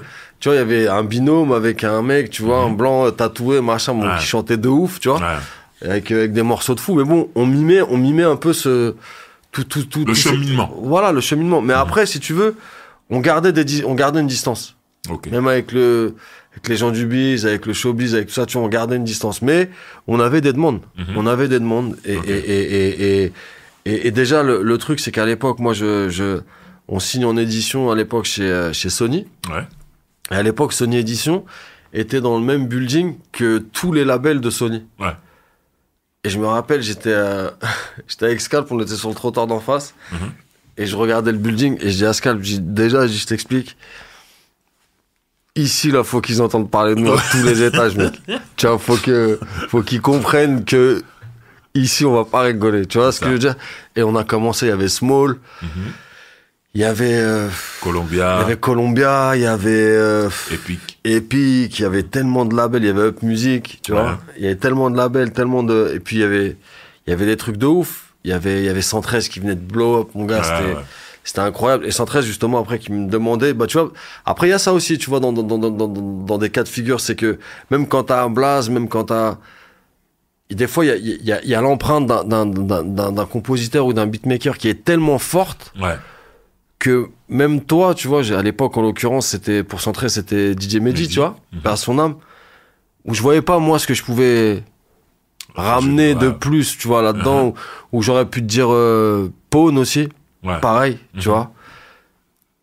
Avec FF, c'était des trucs où... et du coup, c'était vraiment... FF, ça lui appartenait. T'as capté? Tu vois, c'est compliqué d'arriver derrière. Tu vois, c'était difficile, mais après, on a eu plein de demandes de ouf, plein de trucs aussi bizarres, tu vois, des fois les uns les autres, tu vois, mais jamais on est parti dans ce truc de... Je vois plein de compositeurs qui sont partis, tu sais, du rap et qui sont partis vraiment dans la variété. Moi, ça m'a jamais intéressé. Ok. Tu vois, ça m'a jamais intéressé. J'aimerais maintenant qu'on parle du label que vous avez monté, Artop, à cette époque-là. À l'époque, avec Scalp. Ouais. Donc, c'était qui les artistes, un peu pour résumer? Parce que il y a eu le projet Ryan B. Fever dont on va parler après, mais du coup, Ryan B. Fever, c'était des compilations d'artistes, et du coup, les gens, ils ont imaginé tout et n'importe quoi. Tous ceux qui étaient sur Ryan B. Fever n'étaient pas spécialement signés chez vous. Non. C'est pour ça, j'aimerais bien que tu rappelles qui était signé chez vous. Alors déjà, je vais te dire. Déjà, Artop, en fait, c'était un label que moi, j'avais monté. Tout seul à la base. Voilà, tout seul, au départ. Et en fait, dedans, en artiste, il y avait Corps et Scalp. Ok. Tu vois, il y avait Amine. Voilà. Et après, c'était plus... il y avait Costello, un rappeur de Marseille. Ok. Tu vois, avec qui on bossait. Et en fait, le truc, c'est que... Pour moi, j'avais plus fait ce truc de monter une boîte. Je savais même pas si je pouvais appeler ça vraiment label ou quoi. Mais je voulais une empreinte. Parce que je regardais encore une fois ce que mes pères avaient fait, entre guillemets, tu vois. Je me disais, tiens, je regardais, tu vois, c'est Kenzie avec le Secteur A, tu vois. Il y avait plein de trucs comme ça, plein d'époques, tu vois, folles comme ça. Jimmy J aussi, tu vois, de l'autre côté. Et du coup, je me suis dit, voilà, il faut que j'ai une structure un peu similaire, tu vois, dans ma manière de faire. Donc, du coup, avec un studio d'enregistrement. Ok. Et du coup, avec toute la structure qui va avec. Et c'est né comme ça. Mais il n'y avait pas spécialement beaucoup d'artistes de signer hein, Ok. sur ce Non, mais label. tu vois, à l'époque de R&B Fever, il y a des gens qui disent ah Magic System ils sont chez Hardtop. Ouais. Les gens ils ont imaginé plein de choses, Ouais, surtout ouais. que Magic System revenait souvent sur toutes les compilations. Tout le monde disait Magic System, ok ouais. c'est leurs artistes. Ouais. Donc c'est juste qu'en fait musicalement on s'entendait super bien et qu'on a fait la Ok. plupart de leurs hits en fait, tu vois, on en a fait Ok. 8 je crois sur les Ah ouais. 10 ou 12 qu'ils ont fait, tu vois. Ça fait Donc beaucoup. c'est beaucoup, C'est tu vois. clair. Donc c'est né comme ça en fait et c'était plus une plateforme pour nous de nous dire voilà justement et t'as raison de leur dire, tu vois, Driver, c'est que ce truc de compositeur en France, tu vois, pour l'imposer et imposer ton nom, putain, faut. C'est compliqué en France, tu vois, c'est pas, il faut- tu vois, c'est pas, c'était pas dans la Tu culture. vois, hein. t'arrives avec ta structure, t'arrives Ouais. avec ton truc, t'arrives Ouais. avec. Là, pour dire, eh, maintenant, t'es obligé de faire avec nous, en fait. C'est ça. Tu vois, t'es obligé de faire avec nous. Dans un milieu où c'était le rappeur d'abord. Ouais, C'est c'est ça, le le rappeur d'abord. Ok. Et il y a un virage important de cette époque-là, Hardtop, c'était Taxi. Ouais. C'était le combien, le 4, le 3, C'était le 3. 3. Ouais. Quand vous faites ça, Ouais. là, c'est pareil, vous prenez la radio en otage. Ouais, c'était incroyable. Je me rappelle du morceau d'Éloquence et Kélia. Ouais. Ça tournait de ouf. Le Humphrey Bustaflex. Bustaflex. C'était dingue. Même si c'était Booba pas à la Nesbill. radio, il y avait Booba Nesbill, qui tournait grave dans le milieu et tout ça. Donc là, à ce moment-là, qu'est-ce que vous vous dites? Parce que, pour moi, c'est un point d'orgue. Ça y est, vous avez placé partout. Là, on vous donne Taxi, qui est une grosse, tu sais, c'est le 3 déjà. Donc, ça veut dire qu'il y en a 2 qui ont marché. Ouais. On vous donne la bande originale du film. Déjà, comment ça arrive à vous, en fait? On ne donne pas la bande originale du film. Tu vas la chercher. Rappelle-toi le Quick à Saint-Brice. Ah, ok. Au départ. Ok, c'est ton ADN, ça reste en toi, Je ça. t'explique. En Ok. fait, au départ, ce qui se passe, c'est que dès le départ, en gros, je fais une petite explication sur ce qu'est un éditeur dans la musique. Tu vois, un éditeur, ça n'a pas le même sens que dans le livre. Ah ouais, voilà. c'est clair. Voilà, un éditeur, en fait, il te signe, il essaye de te faire travailler parce qu'il va aussi toucher Gagner des de l'argent. droits sur ce que tu fais. Tu vois. Bien sûr. Et donc moi, l'éditeur en question à l'époque, c'est Sony, et je leur dis, voilà, moi, si je signe avec vous, en fait, c'est pas pour aller placer des sons dans le rap ou quoi, j'ai déjà mon network, j'ai déjà voilà, je le fais tout seul, Ouais. je dis, mais j'ai envie de faire des musiques de film. Voilà, je leur dis, j'ai envie de faire des musiques de film. Et en fait, ce qui se passe, c'est que Taxi, tu vois, c'est vraiment la franchise tu vois, de Besson, c'est son Ouais. petit bébé, c'est son bébé, tu vois, Bien sûr. donc il est très très très investi. Et il fait un truc super cool, c'est que quand son assistante lui envoie les sons, parce que du coup il reçoit des sons de plein de gens, et j'ai dit à Sony envoyer des sons. Mhm. Envoyer des sons et voyons ce qui va se passer. Et en fait, le mec, il barre les noms. Et à l'époque, on n'avait pas, on avait un blaze, mais il y avait des gens qui avaient vraiment, tu vois, Ayam qui avait fait avant, tu vois, Bien sûr. donc tu peux pas lutter, tu vois, Ah. c'était. Et en fait, il avait barré les noms et tout, machin, et vas-y, je reçois un coup de téléphone de Nicolas Nardone au départ, chez Sony. Small, c'est marrant parce que la BO elle est partie chez Hostile, mais au départ, Ouais, au final. Et c'est arrivé chez Sony, Voilà. au moment où vous êtes chez Sony. voilà, tu vois. C'est beau. Et il me dit voilà, ouais, Besson, t'as rendez-vous, machin, chez Europa, je sais pas pourquoi c'est, machin et tout. Et donc j'y vais, et là je vois les scènes du film, tu vois. Ok. Et en fait, le truc de ouf, c'est que comme j'avais donné ce CD-là, tu vois, il y a longtemps, Ouais. à l'avance, Mhm. il y avait même TDSI dedans, tu vois, mais la prod. Ok. Et j'ai dit, en fait, ça, vous pouvez pas l'utiliser, parce que c'est déjà sorti. Tu vois, il y a déjà des trucs et tout. Ah. Et du coup, nous voilà embarqués dans l'histoire. Et la BO signe chez Hostile, et qui dit Hostile dit à l'époque Chelvanich, en fait. Ouais. Donc lui, il a ses pôles là-bas, ses équipes et tout. Il y a Jams, il y a Ok. plein de gens et tout. Et du coup, moi, je me retrouve là-bas et on commence à faire quelques morceaux. Mhm. Et en fait, voilà, tu sais, Corascap, c'était trop, frérot, tu vois. Donc, on est arrivé, en fait, et On a tout froissé, en fait. Et au départ, on avait que 3 morceaux de placés. Ok. Au final, on a fait tout le score du film Ok. et toute la BO du film, BO. tu vois. Et Il y a Neptune qui est venu se placer. Neptune aussi qui est venu. DJ Mehdi. Et DJ Mehdi, ouais. DJ Mehdi, on est resté 2 semaines ensemble là-bas au château. Mehdi, c'était encore une autre école, tu vois. Moi, j'aime pas rentrer, tu vois, dans ce truc de DJ Mehdi, j'aime pas rentrer dans ce truc de sacralisation aussi, tu vois, trop machin, tu vois. Je suis trop, dans ma tête, je suis trop vrai pour ça, tu vois. J'aime pas, c'est pas mon truc. À chaque fois, je trouve que quand les gens parlent de DJ Mehdi, tu sais, il y a une espèce de truc tu sais, la voix devient, tu sais, tout le monde devient. Non, je pense que même pour lui, tu vois, Il était tellement simple. Tu vois, il était tellement cool, tellement simple. Et en fait, Mehdi, je me rappelle une fois, une petite anecdote comme ça. On était dans une espèce de chalet, tu vois, il y avait des... Ok. C'était une hauteur sous plafond, tu vois, énorme. Et à un moment donné, je vois pas Mehdi passer, je dis à Scalp, je dis, Mehdi, il est passé ou... Il me dit, ouais, il est là-bas. Et j'ouvre la porte, et je le vois hop, en fait, tu vois. Et je dis, mais non, il est pas là. Et là, il siffle, en fait, il faisait du son. Il était sur une poutre.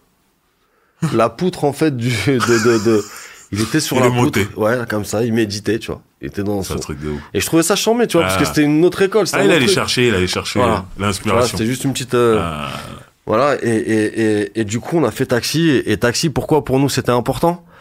Parce que Taxi faisait, si tu veux, le lien entre tous ceux pourquoi, 3-4 ans en arrière, on fait un TDSI, on fait un Lunatic, on fait un Booba, on fait un Matt Pokora, machin. Et là, quoi de mieux comme plateforme sur un seul projet d'expliquer tout ça et leur dire, voilà, nous, notre changement, c'est ça en fait. Nous, il va y avoir Corneille, il va y avoir Booba, Nesbill, il va y avoir Eloquence Kelia, il va y avoir Leslie Dadou, il va y avoir, tu vois. Et ça l'a fait. Ça l'a fait. Et c'était un truc de ouf. Très bonne bande originale. Et justement, moi, je voulais aussi savoir, bon, comment naît Ryan B. Fever? L'idée de mélanger du rail et du hip-hop R&B, entre guillemets. Et de l'afro, en fait. Parce que il y avait de l'afro aussi. En fait, le truc de Ryan B, en fait, pour moi, c'était juste le mélange de... C'était le mélange de... Quand je descendais au bled, en fait, en voiture avec mes parents, tu vois. C'était du rail dans le... L'autoradio. Dans l'autoradio. Et c'était de la funk et du rap dans mon Walkman. Tu vois, donc ça a donné le mélange des deux, en fait. Tout simplement. Et pareil, j'ai suivi un petit peu... Je me suis dit, est-ce que c'est possible? Et j'ai vu, tu vois, Tonton du Bled, pour moi, qui était pour moi un prémisse de ce truc-là, tu vois, ou le morceau de Kamel d'Alliance Ethnique avec Cheb Mami, tu vois. Et du coup, je me suis dit, ouais, c'est le moment. Et nous, on avait besoin de donner un truc où... Parce qu'à un moment donné, cette musique-là, elle a un peu souffert d'un truc, tu sais, un peu où c'était un peu trop... genre, ça se tapait un peu la honte, tu vois, d'écouter du rail en scred, machin, tu vois, dans son coin. Et nous, on a remis d'accord tout le monde, tu vois. Et c'était une envie pour moi voilà, je voulais faire danser les gens. Et les gens de toute génération et de toute race confondue, en fait. Et c'est ce qu'on a réussi à faire avec ce projet. Et c'était magnifique. Après, il y a eu même d'autres projets un peu dans ce délire-là, tu vois. C'est ce que j'allais dire, c'est que vous avez inventé quelque chose. Déjà, vous avez mis un nom à ce mélange. Et ensuite, il y a eu des trucs... Moi, j'écoute tout, hein. J'écoutais Beurre FM à un moment, tout. J'entendais des gens qui étaient pas spécialement dans vos projets, qui étaient pas spécialement dans R&B Fever, mais qui avaient cette démarche-là de mélanger les musiques urbaines d'aujourd'hui, qu'on écoutait, avec le rail et tout. Et ça, je me disais, ok, il y a un truc qui a été créé, il y a un nom maintenant. Ça, c'est fou, comme. Ouais, c'était incroyable. C'était incroyable. Et puis, c'était la première fois qu'il y avait, tu sais, ça, les trucs touchaient vraiment les grandes radios, quoi, tu vois.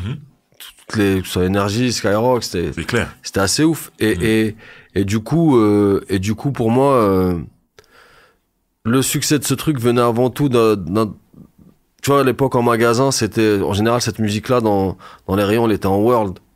Si tu te rappelles bien. Bien sûr. Et dans le rayon World. Et pour moi, c'était important que cette compile-là vive dans le rayon rap R&B. Bien sûr. Parce que c'était une manière, en fait, pour le public et pour les gens aussi de nos communautés, tu vois, de dire, voilà, on a un projet qui vit à côté d'un album d'un tel, tu vois, et du coup, ça donne un besoin d'appartenance, tu vois, qui est différent, en fait. Et ça l'a fait. Ça l'a fait, je pense, beaucoup grâce à ça aussi. Beaucoup de succès, beaucoup de succès. Il y en a eu 3 au final? Il y en a eu 4. 4. Après, tu connais, tu vois. 4. Ouais. Rambo 4. Ouais, Terminator 4. C'est pas les meilleures idées. Tu vois ce que je veux dire, hein. Rocky 4, c'était bien. Rocky 4, c'était lequel, le Rocky 4? Avec le russe. Ah ouais. Drago. Ouais, classique. Ouais, c'est le 5 où c'est parti au couille. Ouais, le 5, ouais. Mais bon. En tout cas, vous avez tout arraché avec Scalp. Ouais. Beaucoup de succès et tout. Et un jour, la nouvelle tombe, ils sont séparés. Ouais. Là, je me dis non. On s'est séparés. Pourquoi on s'est séparés? Bah, tu sais, je pense que c'est un truc humain, tu vois. C'est un truc humain qui est que le problème, des fois, dans un binôme à succès, tu vois, comme ça, comme il y en a eu plein, c'est que, en vérité, c'est souvent l'entourage respectif, tu vois, de chacun qui pense que c'est lui qui fait tout. Ouais. Ou c'est toi qui fais tout. Ouais. Et on a tous le même entourage. Ouais. Après, en vérité, c'est aux 2 personnes de garder la tête froide par rapport à ça. Il y en a qui savent le faire, d'autres qui savent pas. Au final, on s'est séparés. Ouais. Tu vois? Moi, je te cache pas.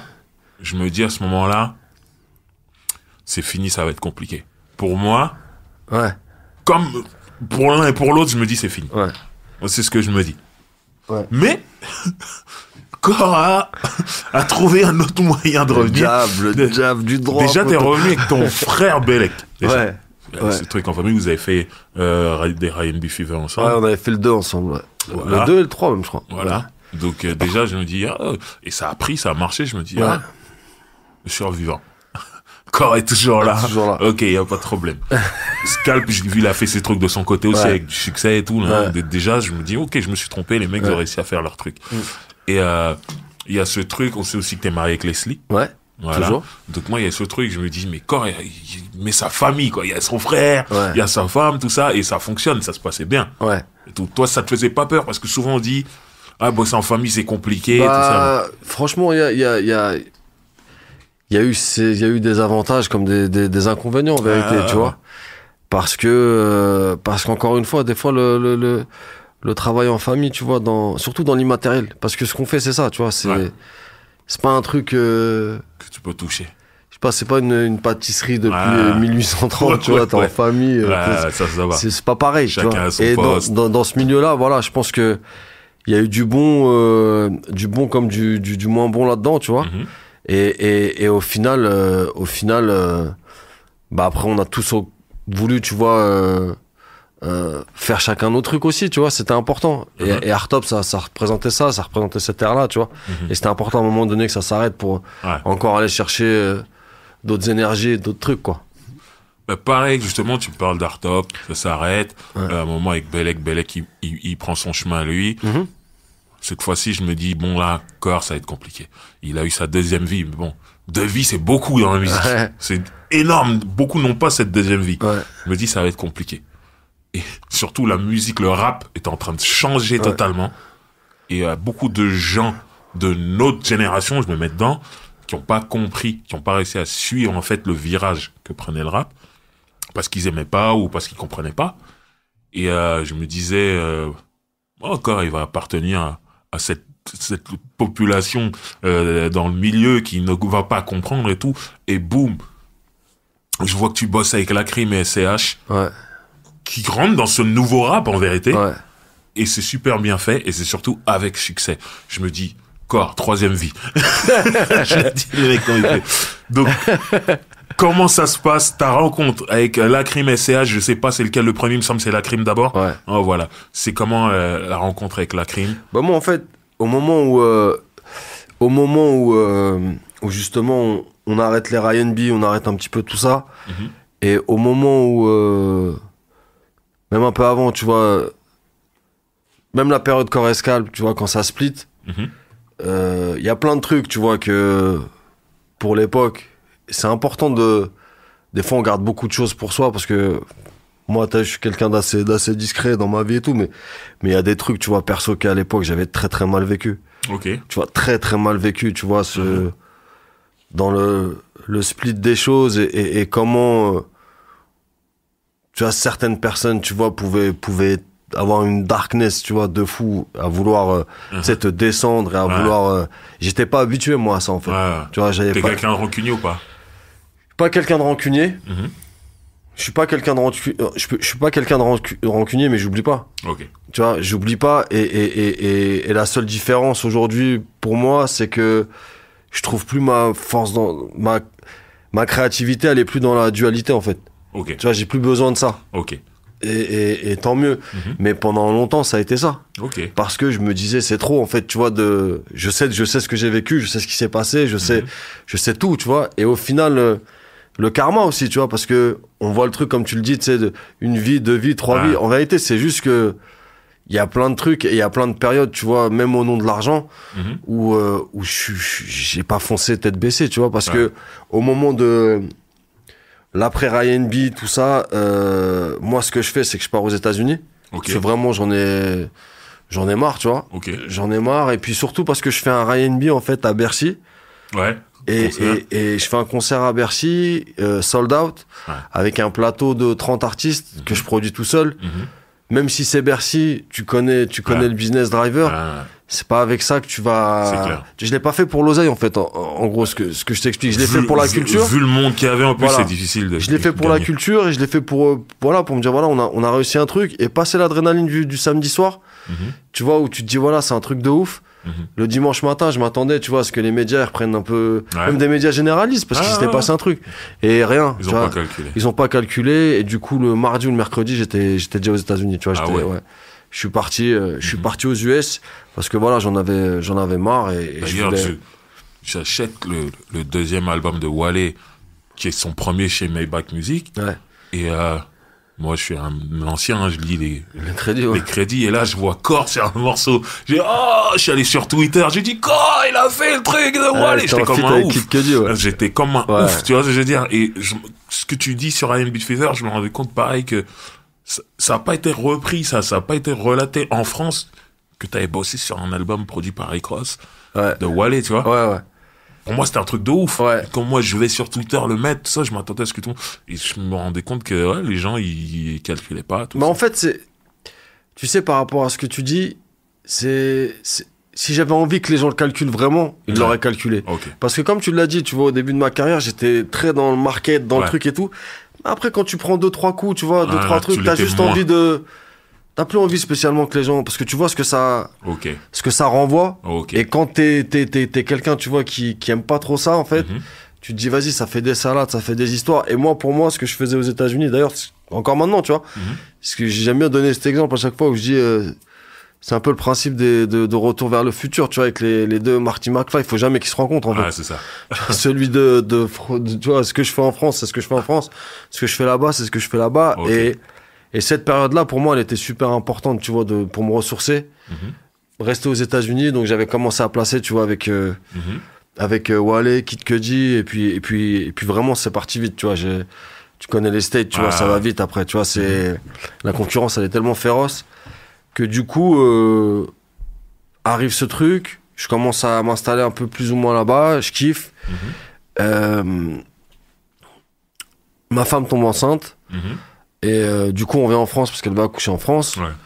Et du coup, je suis là, mais avec un mojo et une inspi de fou, parce que je suis resté là-bas trop longtemps. Et du coup, je suis là, je me dis, bon, qu'est-ce que je veux faire, tu vois, parce que je suis quand même en mode, tu vois, work alcoholics, tu vois, j'adore bosser, j'adore, voilà. Et là, tout le monde me dit, ouais, tu sais que la crime, il commence à faire des trucs et tout, machin, lourd et tout. Tu connaissais déjà? En fait, j'avais déjà invité sur Ryan B au départ, tu vois. Donc je le connaissais, et je leur disais la crime de Ryan B, tout ça et tout, machin et tout, ouais, franchement. Là, il a un projet qui arrive et tout, son projet c'était Né pour mourir, elle était pas sortie encore. Et ça va faire du dégât et tout, machin. J'appelle un pote à moi et tout, et je dis, vas-y, t'es encore en contact avec la crime et tout. Il me dit, ouais, je dis, vas-y, appelle-le. On se voit, tu vois, et je suis descendu dans le sud et on s'est vu. Et en fait, ce qui fait que je me dis, vas-y, c'est bon, je veux le faire, parce que j'avais une idée de pas mal de trucs, tu vois, je me dis, il me fait écouter un morceau et je vois qu'il gère un peu l'autotune, Ok. mais dans son grain de voix à lui, ça fait un truc bizarre comme moi j'aime. Mhm.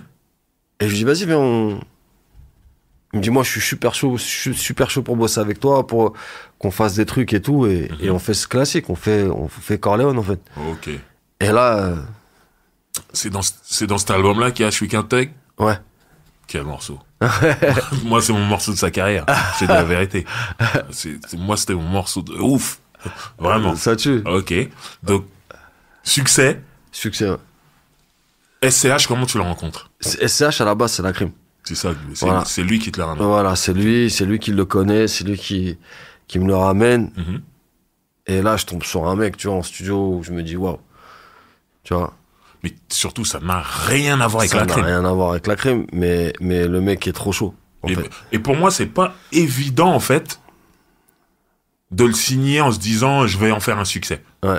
Sa façon de rapper, son univers, c'est pas évident. Aujourd'hui, ça marche. Tout le monde a l'impression que tout est normal. Ah pour non, moi, moi, à je la l'ai- base, c'est pas gagné. Ah, je te jure que le movie, je l'ai vu. Toi, t'as vu le Ah, truc je l'ai vu direct. Ok. Je l'ai vu direct. J'ai dit non, ce mec-là est trop chaud. Mhm.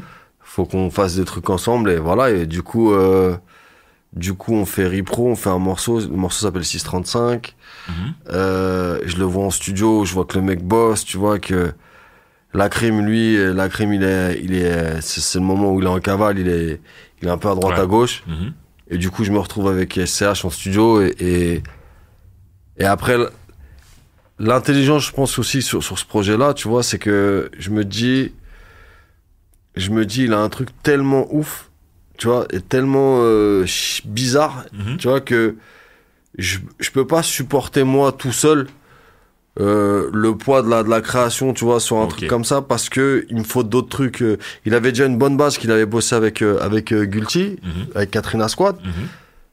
Et moi, en fait, à l'époque, c'est le moment où de nouveau, tu vois, j'avais lâché, moi, Paname, tout, parce que j'étais plus trop en France, tu vois. Ouais.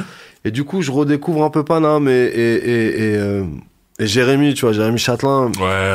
qui me présente à Brodinski. Mhm. Brodinski avec Club Cheval, machin, change Ok. de management. Ok. Je vais chez Savoir-Faire, donc Mhm. c'est encore une autre facette, tu vois, Ok. qui viennent m'aider, en fait, toujours dans mon travail artistique et de création, Mhm. où tout ça, tu vois, mis ensemble. Le studio, ce qui se passait au studio, c'était génial. Tu vois, c'était Ok. incroyable. Tu pouvais croiser Panteros, tu vois, avec avec ses chaussettes vert fluo. Tu vois ce que je veux dire, et une Barbie dans la main, Ah, mais- façon de parler, tu vois. Et la crème de l'autre côté, French Montana de l'autre côté qui venait, l'autre qui ouf. machin, tu vois. Et donc, du coup, bah, pour moi, ça a créé un vrai truc. Et au final, on a fait presque une année d'intervalle, tu vois. On a fait classique sur classique. Classique de la crime Corleone, classique des CH A7. Moi, tu vois, cette période-là, je me dis, ok, Corps, c'est incroyable. Je me dis, il est là, il a sa troisième vie, normal, tranquille. Donc, là, je suis plus inquiet, mais arrive, encore une fois, on nous dit, séparation, la crime, il est plus avec Corps, SCH, il est plus avec Corps. C'était pas au même moment, il semble, mais voilà, à un moment, les deux, ils sont plus avec toi. Ouais. Là, encore une fois, je me dis, bon, là, Corps, c'est fini. 4ème V ou... Non, pour moi, je dis, là, c'est pas possible. Ouais. Mais, Mais, ouais. Non, mais encore une fois, c'est... toi, mais c'est quoi ton état d'esprit? Là, t'as quand même deux gros vendeurs, Ouais. deux mecs importants du rap français, Ouais. qui sont Lacrim et SCH, qui s'en vont. Mm. Moi, c'est normal de déprimer, de se dire, ah, c'est chaud, là, c'est compliqué. Toi, t'es dans quel état d'esprit quand Mais ils sont plus là? En fait, l'état d'esprit dans lequel je suis, c'est que déjà, j'ai l'expérience de toutes ces années. Vrai, important. Tu vois, donc déjà, t'appréhendes pas les choses de la Ouais, même mais manière. même avec l'expérience, Ouais. ça t'arrive plusieurs fois, Ouais. en fait, dans ta carrière. À un moment, Ouais. tu peux dire, oh là, c'est trop, là. Ouais. Mais sauf que, ce qui se passe, c'est que il y a ce que les gens voient, Mhm, ce que les gens entendent, mhm. Et ce qui se passe, et vraiment. la réalité. Mhm. Et souvent, la réalité est tout autre. Ouais. Tu vois, et là-dessus, on est là, on s'en parle ici, tu vois, mais dis-toi que sur cette séparation à l'époque avec la crime, Mhm. tous les journalistes, enfin tout le monde m'a appelé, on n'en a jamais parlé. Ouais. Ni la crime, ni moi. Mhm. Tu vois, on n'en a jamais parlé jusqu'à ce jour, on n'en a jamais parlé. Tu vois, on est là, on discute, tu vois, de ça, toi et moi, mais Ok. c'était une période, tu vois. Et du coup, déjà, ce qu'il fallait savoir, c'est que il n'y a jamais eu de séparation au passage avec SCH. Tu vois, SCH, tu vois, SCH, ça a toujours été mon poteau, ça a toujours été. Ok. Mais le truc qui s'était passé, c'est que c'était tellement spectaculaire parce qu'on avait tous un succès de ouf, tous ensemble. Et moi, j'avais déjà connu ça avant. Ouais. Et du coup, si tu veux, comme il y avait un truc entre la crime et moi, tu vois, dû à des trucs de, tu connais, il y avait rien de méchant en vérité là-dedans, tu vois. Et c'est pour ça d'ailleurs que tout le monde a tenu son rang. Publiquement, tu vois, et personne n'a tiré sur personne. En général, des trucs comme ça, tu sais comment ça finit, tu vois. Tout ça. Il n'y a jamais eu un mot plus haut que l'autre, il n'y a jamais eu, tu vois. C'était pas profond. Non, parce qu'en fait, c'était juste, voilà, il y a des gens qui viennent au milieu, des trucs, des machins, tu vois, et avec du recul, le fait est qu'effectivement, tu vois, je split avec la crime. Et du coup, derrière SCH, d'ailleurs, j'avais continué après sur SCH, j'avais fait comme si sur Deo Favente, j'avais fait, tu vois, il y a jamais eu le seul truc que qu'on s'était dit avec le S, c'était, vas-y, je pense que là, c'est mieux, tu vois, parce que là, ça va éclater de partout, tu vois. Fais ton truc, tu vois. Ok. Avance, tu vois. Donc, en fait, vous étiez mis d'accord. Ouais, il y avait rien il y a jamais eu d'embrouille. Et d'ailleurs, je suis toujours surpris, mais après, c'est normal. Quand les gens me disent, ouais, mais on croyait que t'étais en embrouille, machin. Il y a jamais eu d'embrouille. C'est ce qui en est ressorti, en fait. Ouais. Après, moi, je t'ai dit, tu vois, alors d'un côté, on va te dire que les absents ont toujours tort, ou de l'autre côté, on va te dire que qui se justifie s'accuse, machin. Moi, je suis mon flow, tu vois, je suis mon instinct, et je sais que la vérité, tu vois, elle arrive toujours au bon moment, tu vois, et quand tu bosses et que t'es réellement un bosseur, tu vois, c'est des trucs qui font le charme aussi de ta carrière, tu vois. Ouais. Et après, je peux comprendre aussi, tu vois, dans mon cas, si j'avais c'est le flow, il est différent, et c'est pour ça que, bon, je sais qu'on va en parler un peu, mais par rapport à Awa, mais tu vois, mais c'est que justement, j'ai eu beaucoup de périodes de ma vie où tu veux un peu, tu sais, malgré toi, tu sais, prendre le contrôle sur les choses parce que t'as des idées, parce que t'as tout et tout. Okay. Mais au final, tout ça, c'est des fausses victoires. Tu vois. Donc, on rentre dans ta 4e vie. Donc, Awa, nouveau label, où tu signes plusieurs artistes, des jeunes, avec de la fraîcheur, du succès, Zola, c'est un carton, Didi Trix, que j'aime beaucoup. Je sais. Il a vraiment son truc. J'ai entendu que t'avais, je sais pas comment on le prononce, j'espère que je vais pas mal le dire. Lionzon ou Lionzon? Lionzon. Ouais. Ok, c'est bon, à la française. Tu l'avais bien dit. Voilà. J'ai entendu dire que tu les avais signés récemment aussi. C'est des mecs qui cassent Internet. Je vois, ils font leur truc, tout ça. Tu m'as l'air d'être vraiment à l'écoute de ce qui se passe. Sur tout ce qui se passe dans le rap français, tu vas aller chercher qui a le talent, qui a le buzz, qui a le truc. Là où, je le répète encore, beaucoup de gens de notre génération sont décrochés, en fait. Toi, comment tu fais? Parce que là, tu vois, tout à l'heure, tu nous parlais d'une époque, on parlait d'une époque de Fab, t'as cité des gens comme Logilo, Gang du Lyonnais, c'est un autre rap. Et aujourd'hui, t'es là, Zola, Didi Trix, Lionzon, avec un accent de ouf. Lionzon. Donc, c'est ouf quand même d'être, il y a 30 ans, il y a presque 30 ans de rap là-dedans, tu vois. Comment tu fais pour être connecté à ce qui se passe aujourd'hui?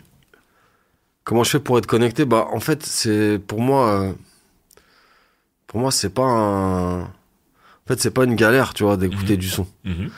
C'est-à-dire, j'écoute du son. Non, c'est pas une galère, mais comprendre, c'est pas évident. Mais quand t'as jamais arrêté d'écouter du son. C'est ça, cette réponse-là que j'attendais. Tu vois ce que je veux dire? Quand t'as jamais arrêté. Bah, naturellement, en fait, tu vois les évolutions, tu vois vers où le truc va, comment le truc se met en place, comment. Mais aujourd'hui, si tu veux, pour moi, la manière dont je bosse, c'est que, tu vois, je suis tout le temps sur les sites, je suis tout le temps sur Datpiff, je suis tout le temps, tu vois, à rocker n'importe quel mixtape, à écouter. Zola, comment tu le découvres? Zola, comment je le découvre, en fait, c'est un mec, en fait, qui s'appelle Maktar. Je connais. Voilà. Salutations. Voilà. Maktar et un autre poteau qui s'appelle Coquelin, en fait, qui me parle de lui, tu vois. Ok. Qui me parle de lui au moment où moi, j'ai arrêté, quand j'arrête avec la crime et SCH et tout, si tu veux, du coup, j'arrête aussi un peu avec Universal, je fais juste Taxi 5 avec eux. Ouais. Pareil, on a un gros carton, je fais Taxi 5 avec eux. Et du coup, après ça, tu vois, je me dis, bon, j'ai envie de passer à une étape supérieure qui est d'avoir mon label. Ok. C'est comme ça, en fait, qu'il faut reprendre le truc, tu vois, pour moi. Je veux mon label. Et j'ai des exemples de labels aux États-Unis, tu vois, qui me plaisent dans l'ADN et la manière de faire, tu vois. Comme qui? TDI, par exemple, Ok. tu vois, où ça reste des grosses... Il y a des grosses... En fait, j'adore l'idée dans la vie d'un label d'avoir des grosses séquences à des moments, Ouais. et après de se retirer, tu vois. Ouais, je vois. Et j'adore le moment où on se retire, où les gens... Parce que c'est magnifique, tu vois, dans ce métier, l'amnésie, en fait, comment... Ouais, c'est un mot de ouais. ouf. Comment moi, je le trouve positif, en fait, dans la musique, ce mot, Ok. tu vois, parce que l'amnésie fait que même si t'as eu un succès de ouf, tu te retires, les gens, ils pensent que t'es mort. C'est fini. Et ça tue. Ouais. Et j'adore cette position, tu vois, où t'es sous les radars, tu sais, où personne sait ce que tu fais vraiment. Et du coup, Awa, c'est né, Awa, Awa, le label, il est né comme ça. C'est-à-dire que je voulais des nouveaux artistes, travailler avec de nouvelles têtes et ramener un truc aussi où j'avais pas besoin d'aller, si je voulais qu'il y ait un succès sur le label, c'était pas en allant faire signer des gros chèques à des gros artistes, tu vois, existants. Et du coup, il y a aucun retour sur le label réellement, parce qu'en réalité, c'est juste de l'oseille que t'as proposé, tu vois. Ouais, je vois. Et de l'oseille, tout le label en ont, c'est après comment toi tu vas amener ton truc. Ouais. Et du coup, on me parle de Zola et j'écoute le truc et Tu le sens. ouais, je le sens. Ok. Je le sens. Au départ, quand même, la première fois qu'il vient, j'ai dû lui faire écouter peut-être, je sais pas, peut-être 150 prods. Ah ouais. Ouais, Ça, c'est dur, ça. ouais. Ok. Il a dit non. Non, merde. Non, pendant 5 minutes. Hein. Oh, merde. Et je me rappelle, j'étais avec Maktar qui me dit... Maktar, il est dans le milieu, il est connu aussi. C'est un mec qui, tu vois, il est beaucoup sur la scène, lui. Ouais.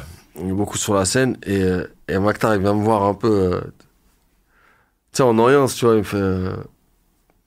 Melza, tu crois pas que là, c'est peut-être... T'es sûr et tout, machin.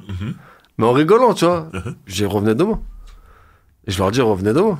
Tu vois. Parce que j'aime bien cette challenge-là. Le lendemain, ils reviennent, on fait extasie. Tu vois. C'est-à-dire, tu l'as fait Ouais.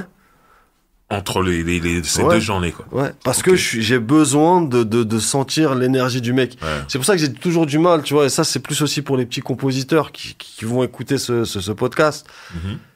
Il y a des moments où l'énergie, c'est bien, tu vois, les SoundCloud, les trucs et tout. Ouais. Mais c'est important, tu vois, de sentir la personne que t'as à côté de toi. L'artiste. Ouais. L'artiste que t'as à côté de toi, de voir à quoi il va tilter, de comprendre, tu vois, comment ta musique, même quand tu veux lui placer un titre Ouais. à lui, Mhm. et bah peut-être que lui regarde son pote à côté, et Ouais. qu'en fait c'est peut-être son pote qu'il faut que tu regardes dans tous ta ces playlist détails-là. pour toucher son pote, C'est parce vrai. que quand il va le regarder, Ouais, il va lui dire, c'est bon. tu vois, et Ouais. moi ça m'est arrivé au States, ça, tu vois, ça m'est arrivé avec Rick Ross. Ok. Tu vois, ça m'est arrivé avec Rick Ross, il a un pote à lui qui s'appelait Spina, paix à son âme, tu vois, qui est mort, Ok. qui est décédé il y a quelques années. Et Spina, c'était le mec qui était sur le teco, tu vois, que personne calculait. Ok. Sauf que c'était lui, C'était en lui. fait. Et toi, t'as Tu capté vois, le si truc tu en, voulais... Ouais. en analysant, en regardant un peu. Le Wale Kid Cudi, c'est lui. Ok. Il est à côté, il fait un petit clin d'œil, il regarde, et je vois Rick Ross, je fais, ouais, ça là, ouais. Ok. Ah, mais tu vois. Tu vois? Ah. Et ça, c'est important. Ah. C'est important. Et du coup, Zola, donc j'ai capté dans son truc que c'était pas de l'arrogance. Mhm. C'était vraiment, il sentait pas les Tu sons, vois. quoi. Et moi, j'étais pas dans le truc du Vexé. genre, t'as vu tous les disques de platine Ouais, là, ouais. derrière là, tu sais à Ah. qui tu fais ça là, tu vois, Ah. j'étais pas là-dedans. C'est bien, c'est bien. Je suis rentré le soir, j'ai dit à Leslie, je viens de me faire éclater, franchement. Mais demain, je t'explique, demain, je vais essayer un truc avec lui, j'ai capté 2-3 trucs et on va voir. Et ça a donné le morceau. Fort. Tu vois? En tout cas, il a du succès, Ouais, il a il a du vrai attendu. Ouais. Et voilà. Didi Trix, Pareil. Lyonzon, pareil, c'est. Et Louvresval aussi. Ouais. Louvresval, je pense que ça va être quelque chose aussi. Putain, moi, je disais Love. Ouais. Moi aussi, des fois, je disais. Ouais, Ok. moi aussi, là. Ouais. Louvresval, Doria. Ouais, la rappeuse, j'ai Ouais. vu ça récemment et tout. Ah, j'aime bien comme un rap en plus. Ouais. Elle a été invitée sur l'album de Jul. J'ai vu ça. Tu vois, elle a été invitée sur l'album de Jul. Lyonzon, Eden Seven, Zuputi, Fétiche. Beaucoup d'artistes, hein. Ouais, pas mal d'artistes. Ah, Pas mal d'artistes, mais on prend notre temps, tu vois. ok. On prend notre temps. Et puis chez Sony, on a une position assez cool, tu vois. Donc, Ouais. ils nous laissent faire ce qu'on a envie de faire, tu vois ce que je veux dire. Donc, C'est bien ça. c'est cool, Ah, non. tu vois. Très bien. En tout cas, c'était magnifique de passer en revue un peu toute ta Ouais. carrière. Avant de terminer l'émission, j'aimerais t'offrir un cadeau incroyable. Arrête. Je pense que tu n'es pas prêt. Ok. Bon. Un truc old school, quand je te montre comme ça, sache que ça, ce sont les bandes de ta toute première mixtape. Mais non, Regarde derrière. je suis touché de fou. Je suis touché de fou. C'était une mixtape R&B, apparemment. Mais je vais la ressortir, je Ouais. vais la mettre sur... Merci. Tu vois. hein. Franchement, je peux remercier la Mais personne. bien sûr. Je remercie en fait aussi, franchement, de ce que c'est François en fait qui est là en fait, c'est un peu lui, hein, c'est son Un mec concept. très tout ça. important. Voilà, très important, avec qui j'ai commencé, qui Mhm. faisait partie de. Et là, il vient de me faire un cadeau. Franchement, c'est voilà. Donc j'ai les masters en fait. C'est ça. Il y a la date apparemment Et la derrière. date c'était en C'est marqué en bas. 99. 99. Damn. Tu vois. Merci beaucoup. Franchement, ça me touche de fou. Voilà. Merci l'équipe, merci Driver. Il n'y a pas de souci. Corps, c'était un plaisir. Merci Comme beaucoup. toujours. Et voilà. Et je vous dis une prochaine émission avec un autre artiste. C'était Featuring. Featuring est un podcast original Angle, présenté par Driver, produit et réalisé par François Cusset, ingénieur du son Paul Fourrure, générique original Ovich Beats. Abonnez-vous au podcast Featuring sur votre plateforme d'écoute favorite pour ne manquer aucun épisode.